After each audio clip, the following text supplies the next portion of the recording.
Di and I are having the marriage annulled on grounds of non-consummation. So I haven't fulfilled the conditions of the will. Are you coming or what? Well, it's all right. The film doesn't start till 7:30. I know that, but I thought we were going to have a jar on the Wayland.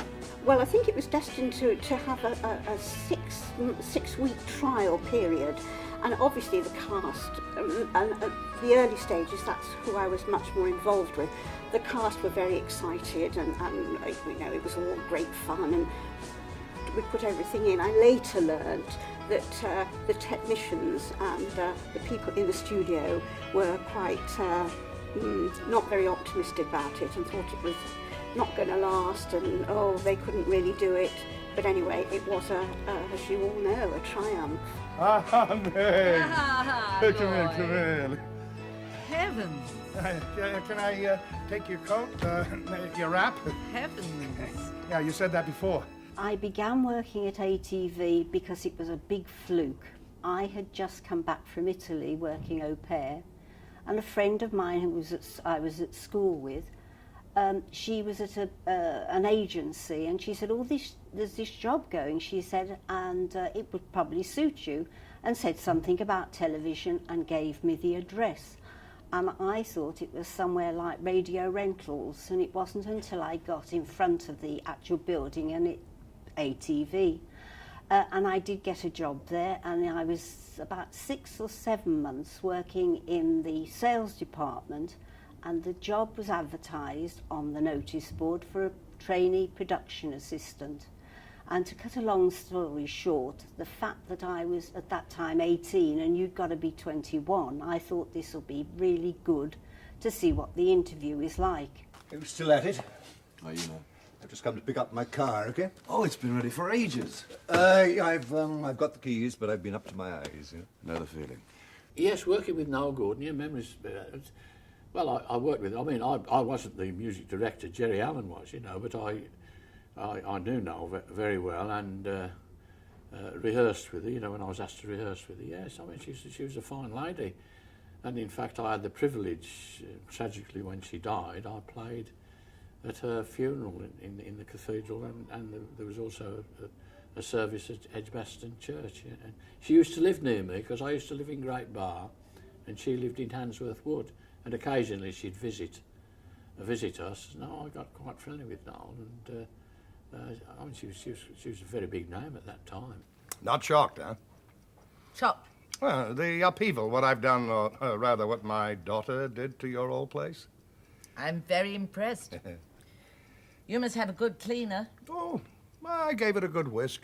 One of the things I used to do, of course, on Crossroads, was if they needed a pianist at the Motel, then I was working more with when we moved to Broad Street, you know, the Central Television, and I used to do the occasional cocktail pianist, you know, in the Motel.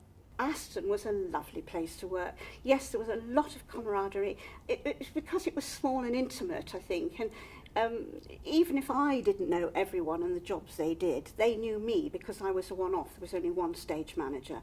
And so people would just come and talk to you. Yes, it was a lovely atmosphere. Now, when we moved to the new studios, that also was a very nice atmosphere, but it was sort of bigger and less intimate. Say anything? They don't, do they? They send the results to Dr. Farner when they get them and for what they're worth. How do you feel? So-so. Oh, well, perhaps they'll put it right this time. Who knows? Hey, Pops, do you need the van anymore? Finished. I'll sling it in the garage, then. Noel Gordon was an absolute pleasure to be with. She was delightful, very professional. You always knew where you were with her. And the fact that there was just she and I were really the females on the whole programme, because those days you didn't get many females behind the cameras.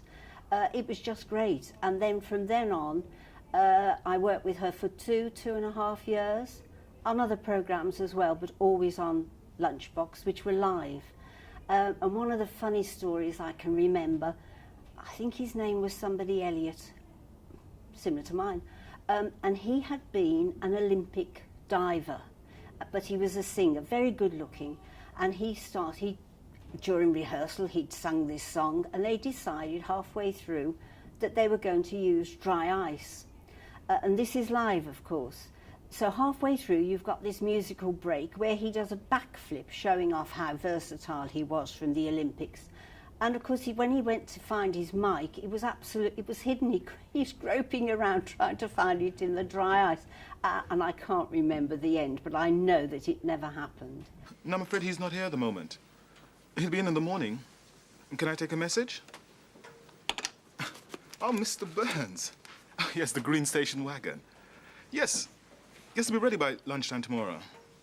Yes, I personally guarantee it. No problem whatever. Not at all. You're welcome. Okay, bye. Lunchbox finished and Crossroads started. And I did the first episode. I was a production assistant on the first episode of Crossroads. And I actually finished on the 1000th episode when I was highly pregnant. Come in. Rosemary. May I talk to you? If it's about the arguments we've had over this lawsuit of Chris's, Yes. all I ask is you understand my position. I will not take part in accusing my son of fraud in court. I will not risk seeing him going to prison for the sake of a nasty juvenile prank. I won't either. That's what I came to say.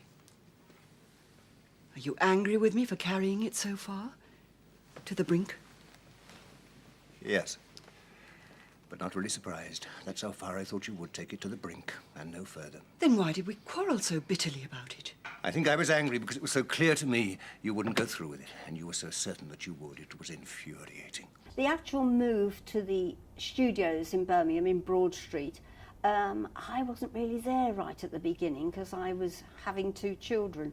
But I remember when I went back and I went to stand in for, because they were short on Crossroads, and it was just doing the paperwork. And I remember one PA coming in and saying, "Oh, I don't know, I can't do this. Whoever set this up?" And I turned around and I said, "Me." But the one thing that worried me, and it's so silly, was remembering to put the light that went outside that said on air, and it flashed, because I'd never had to do that before, and that used to worry me so much. Now that's certainly worth drinking to. Come in. Sorry, I thought you were alone. I'll come back. Nothing personal, Mum. No, don't go. David, get him a drink. You'll want to celebrate. What'll you have? Well, I'm back on duty in half an hour. Just sherry, please. What exactly are we celebrating? Not we. You. Right, me. What exactly am I celebrating? A successful betrayal of your grandmother's trust. I shan't contest your claim in court. I had 2 short time bursts out for maternity leave, but it wasn't like today. It wasn't a year. I think it was 3 months each time.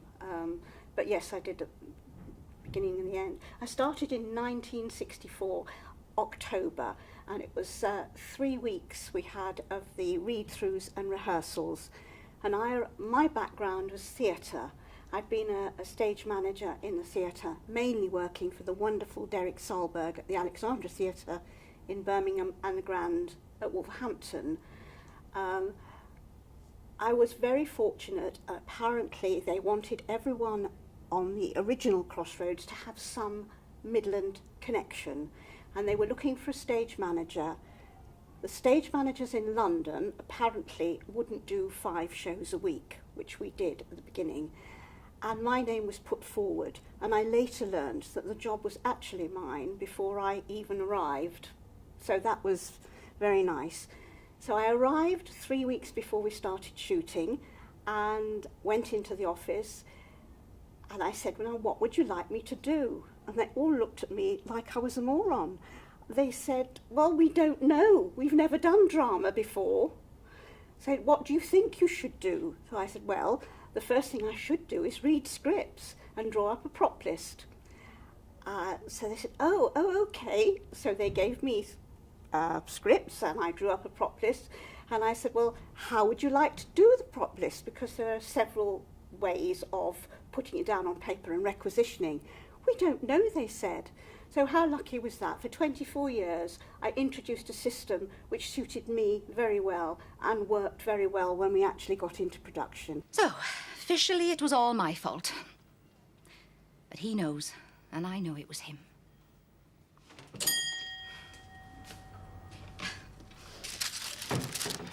What's that? Nothing. Oh, come on. Oh, what should be? It's like walking into a prayer meeting, yeah? Imagination. Look, there's a letter. All right. Pete and Jessie. Oh, great. How are they? Fine, moving. He's never satisfied, my brother, is he?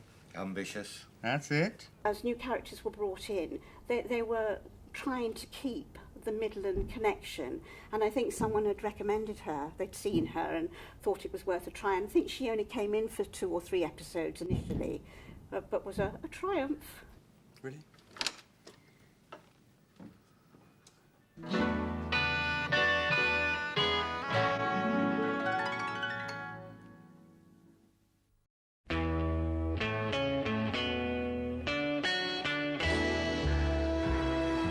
Look, love, I haven't got any answers. I can't see into the future, all right? I'd just like to know where it all went wrong, that's all. I mean, was there any one thing that set us on a slide like this? I don't know about the wobbly sets on Crossroads. I mean, they did occasionally do them, and I know, talking to 1 or 2 people involved in it, that the actors were under instructions not to lean against walls and things like that. So perhaps they were a bit flimsy. I don't know about necessarily wobbling it. I think it's something that Victoria Wood picked up on with Acorn Antiques, to be quite honest, and it's become rather more of a legend than it was a fact and a reality, I think. I thought she knew. She does. That's why her nerves are on edge. Well, hasn't Chris seen it? Yes. Oh, I see. You were going to say something? No, I'll leave Chris to do that. No. Well, you took it gracefully. No gloating. I must give him that. You'd be too surprised to gloat. You're off then. Yes, Said your goodbyes to Chris, twice. and now to me. Yes. I was looking for Mrs. Mortimer, but I can't find her. I'll forward your goodbye and wish you bon voyage on her behalf. Well, we had some very funny things that happened over the years, but I will tell you about what became known as the baked bean incident. When we moved from Aston to the new studios, we had room for more sets, and we had a post office village store set. And in the village store bit, there were household goods for sale. And of course, we weren't allowed to show any trade names. Well, the prop buyers had purchased all this stuff. I think they'd been given by a famous baked bean company, but we had to hide the labels. And one day, so I used to go and turn the labels round because the prop boys would forget, or one thing. And one day, we're going back to the afternoon session, and the floor manager came and said, the show's blacked. I said, why is the show black? You should know. I'm thinking, oh my God. So I flew off to find the producer, and I said, the show's blacked, why? They said I should know. And it turned out that the shop steward, who thought he should have had my job anyway when I first arrived, and had always got it in for me, and I didn't know anything about this, had seen me turning tins round to put the labels out of, and he'd blacked the programme. And our producer, who was the famous Reg Watson, who was the most wonderful man to work for, very fair, he said, they've said they will go back to work if you move everything that you touched. Well, I think I touched just about everything on the set. So I said, okay, I said, I will go and do it. So I went back into the studio. It was a dark studio. There was just me in there. And I started, and the shop steward came in, and he stood in front of me with his arms folded like that, glaring. And I have to say, after about 10 minutes, I lost my cool completely and utterly. I had a tin of baked beans in my hand, and I threw it, not at him, but it was in his direction. And I said, I'd never heard anything so stupid in my entire life. I was then whisked off to medical centre to be calmed down. Anyway, to cut a very long story short, about 2 days later, I was summoned up to the suits in the offices. I thought, oh God, this is it. My job's gone. Anyway, they all apologised to me and said I should never have been put in such a terrible situation. Hello, welcome once again to Beat the Benny! The the ever-popular regular weekly battle of wits that we only started this morning and almost certainly will never ever run again. The money no object quiz game where we ask members of the public to see if they can do battle with the brain beneath the balaclava. Can they outwit the weed under the woolly? The man, no you can't, the man who coined that now classic immortal line, "Oi, got a jaffer for the gaffer," and topped even that classic earlier this week when he heard the bitter news that his lifelong love had left him for the future king with his simple but oh so poignant line, "Oi, McCroyan for Miss Doyen." The unions were, I found, a very hard thing to work with, particularly in the beginning. I'd come from the theatre where everything was much more free and easy, and my very first experience was I went into the studio to be shown round. They just put the sets up, and I saw a small refrigerator being taken in to one of the sets, and the props were carrying the fridge. I can't remember whether it was the house electricians or the studio electricians, but one lot were carrying the lead and the other lot were carrying the plug. That is absolutely true. And in my naivety, I said, "Oh, well, why is it taking so many men to carry such a little fridge?" And there were difficulties. There were a lot of difficulties. For example, if we wanted flowers on the set, sometimes they would arrive and they'd be too high, or they'd be not high enough to hide a microphone. And sound would say to me, "Do you think you could rearrange them?" And that would cause all sorts of problems. So we used to have to take the flowers out secretly to the prop stores, and I would rearrange them and put the mic in. Then they'd be carried in. And there were things like, we had a dining room set. I wasn't allowed to lay the tables. And the boys, bless them, they were lovely. I will tell you, I had the most lovely set of prop men that I worked with. And I always just call them my boys, and they ranged from about 19 to 65, but they were all lovely and always worked very hard and very well with me. But they hadn't got a clue about laying a table properly. So we had all sorts of dramas about that, and then it was agreed, they had a union meeting, and it was agreed that I could lay one place, which they then could copy. Well, of course, they didn't copy it right, did they? They put forks on the right, left, you know, everything back to front, upside down. Mr. Hawkins, who had a hit? Who had a hit with a record called Modern Girl? I don't know. I'll give you a clue. I'm allowed to give you one clue. It's the result of sweeping up the streets in a large Nottingham suburb. Cleaner Beeston. Cleaner Beeston, Sheila Easton. That's near enough. Well done, well done, well done. Right. Crossroads was really wonderful. We had so many famous people come in and out and pass through and do short stays. We had someone like David Jason, a lovely story about David. I think with three of us went to the Swan Theatre at Worcester to see if David was amongst them, and he managed to drop my car keys down a drain. So, but fortunately, my father, who had been in the motor trade, had found this magnetic box with a spare key that went in the wheel disc, so we were able to get a key and come home. But they all thought it was quite hilarious. But there were many people. I mean, there was John Bentley, who was famous as the White Hunter. There was Anthony Steele, who was a very famous film star. And Itmar, of course, with Jimmy Handley. He came through. Oh, I could go on and on and on. And actually, I have got a list of all the cast, which I've still got, which is quite interesting. But very many famous people. And people that, at the time, you didn't realise were quite famous. It's like Liz Smith.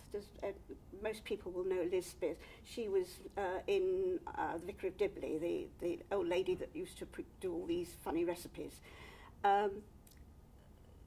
So it's when you look back, or nowadays you see people on screen and you think, oh gosh, they were in, they were in. And Elaine Page was in Crossroads. I mean, Malcolm McDowell was in Crossroads. Not all big parts and not all long term. So on stage, we've got music from Stage Crow and competitions galore. And also our special guest this morning, top actor Paul Henry. Benny from Crossroads. What's up, Benny?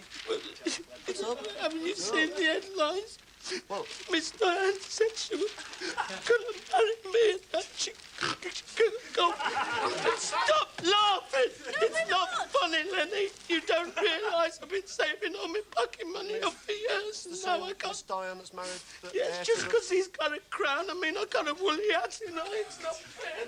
Crossroads, as you well know, got knocked right, left and centre about how bad it was, and this and that and the other, and the sets moving, which they didn't, by the way, but that's another story.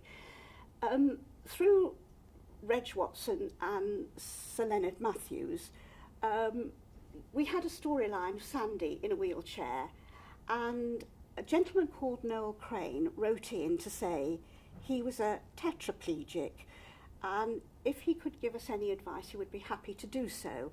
And Reg Watson invited him and his mother to the studio. Noel had been in a swimming accident and had broken his neck. His wife had left him, and his mother became the main carer. And through this story, Reg and Sir Len got money together and started off a scheme which was called the Crossroads Care Attendance Scheme. And it started off as a trial. They found a carer who went to live with the Cranes for a week, and then Mrs. Crane went off on holiday and had a break, and the carer looked after Noel. And this went on for quite a few years. It went into Europe, and then, of course, like everything else, money dried up. But I have to say that the Crossroads Care Attendance Scheme, now known under another name, still runs, but it doesn't offer the residential respite. It just offers a few hours a day. But I'm really very proud of that. And I was actually giving a talk somewhere about Crossroads, and I said, I don't know if anyone's ever heard of this scheme. And a lady in the audience put her hand up and said they looked after my son. And I think that's something really to be very proud of.